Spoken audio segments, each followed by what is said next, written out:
now in Ukraine. This has never happened before. With it, operations will be conducted even at night. Speed and precision are what this aircraft is all about. Western aviation applauds. What does the first bird of this class look like in the ranks of Ukrainian intelligence? Watch right now. Today, you will be introduced to an American helicopter which will now be operated by the warriors of the main intelligence directorate.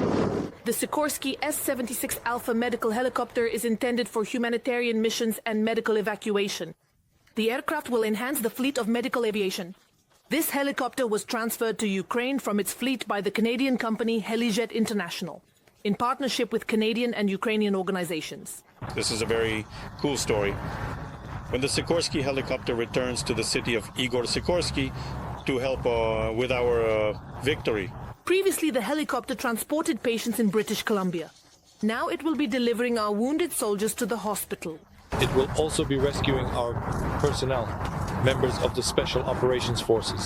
Throughout the year, organizations collaborated with Helijet to arrange the delivery of the helicopter to Ukraine.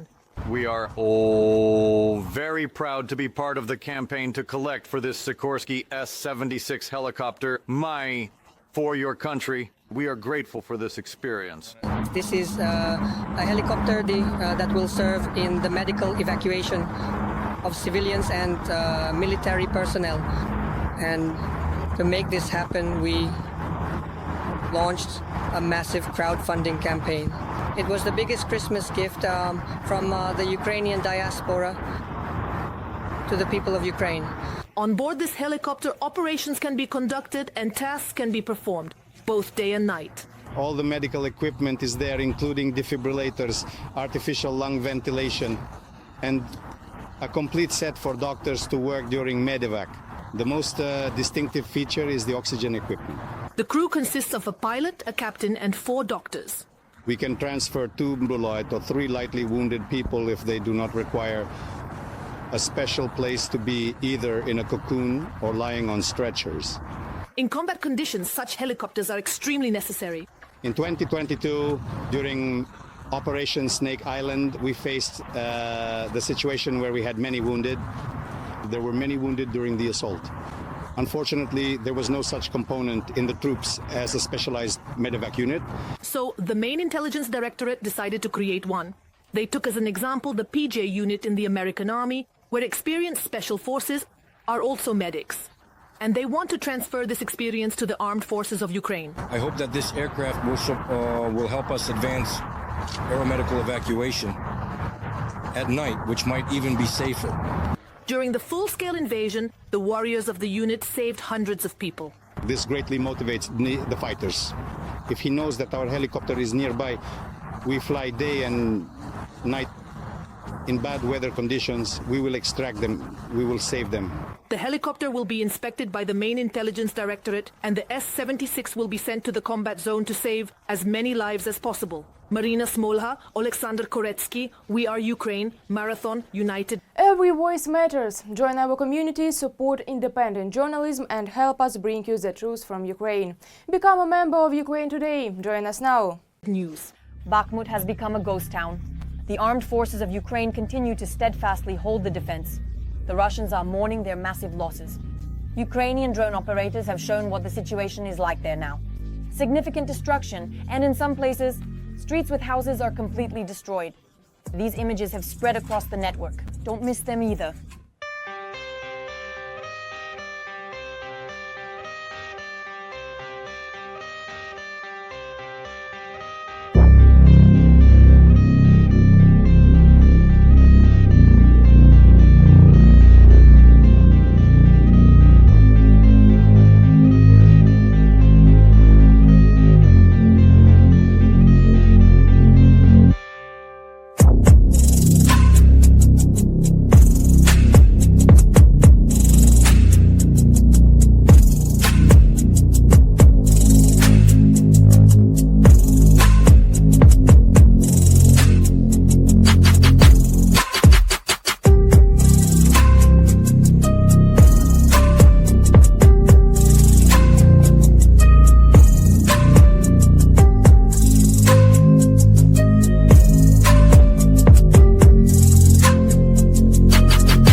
Russia.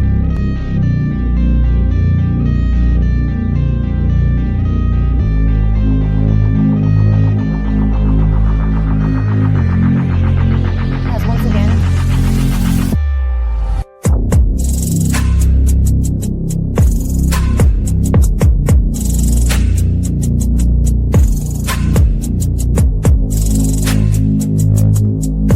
moved into the Dnipropetrovsk region. Fierce battles are happening. The front is boiling, the enemy is being eliminated live. The occupiers have...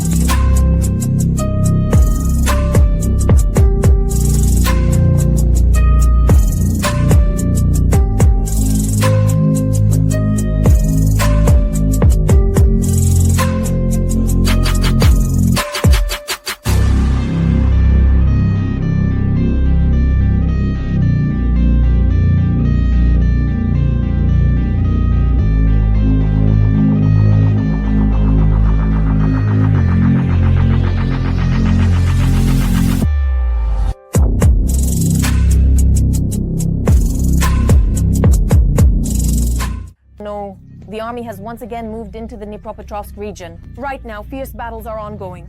The front is boiling, the enemy is being eliminated live. The ground is burning from the sheer number of clashes. The occupiers have no way out, no chance, only retribution. Don't miss it. This is something you need to see. The orcs are dragging their wounded, whom they finished off. Now they're in the bushes. We're sending in the drops. The fruit orchards of Donetsk have become a battlefield in this section of the front.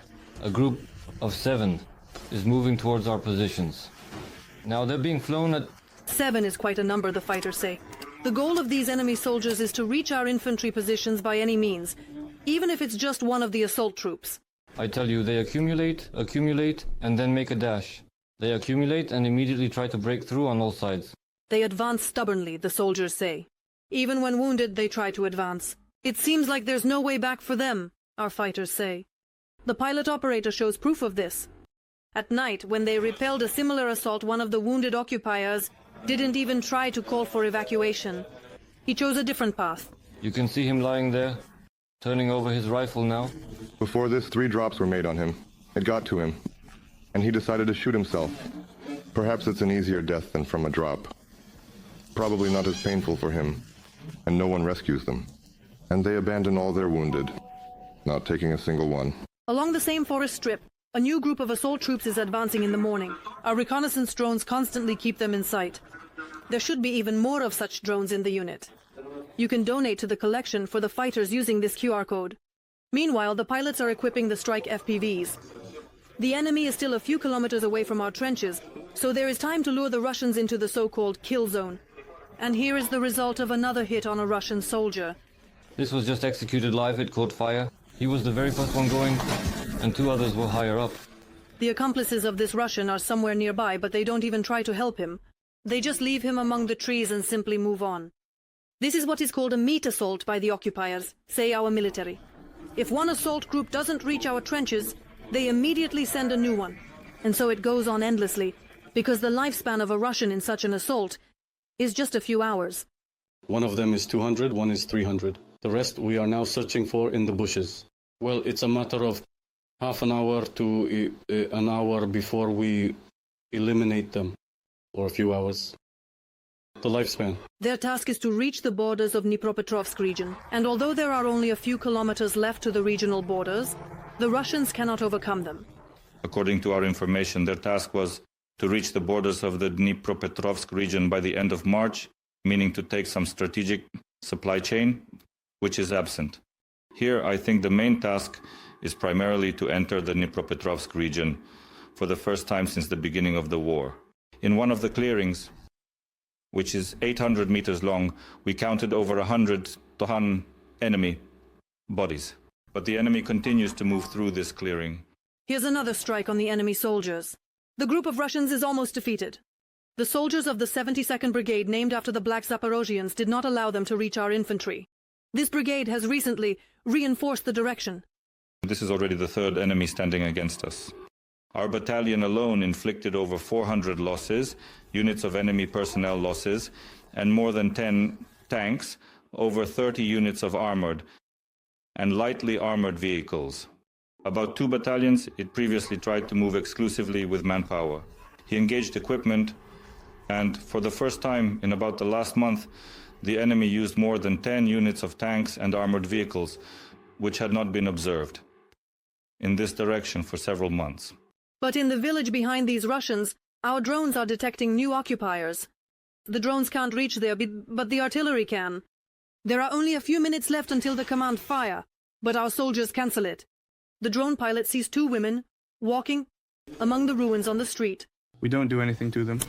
They continue living there. There is a child, living in the southern part of the tour, around 10 years old. To avoid harming the locals, our forces do not fire. They have no choice but to wait until the next group of attackers comes out towards us again. The Black Zaporozhians say that drones should be enough for them. Yulia Kiriyenko, Alexander Shian, Oleg Mostovi, TSN, 1+1, Marathon, United News. That's all from me. I was with you, Darina Hutsakalo. More hellish news from the front in our next broadcast. Well, in the meantime, don't forget to subscribe and like. See you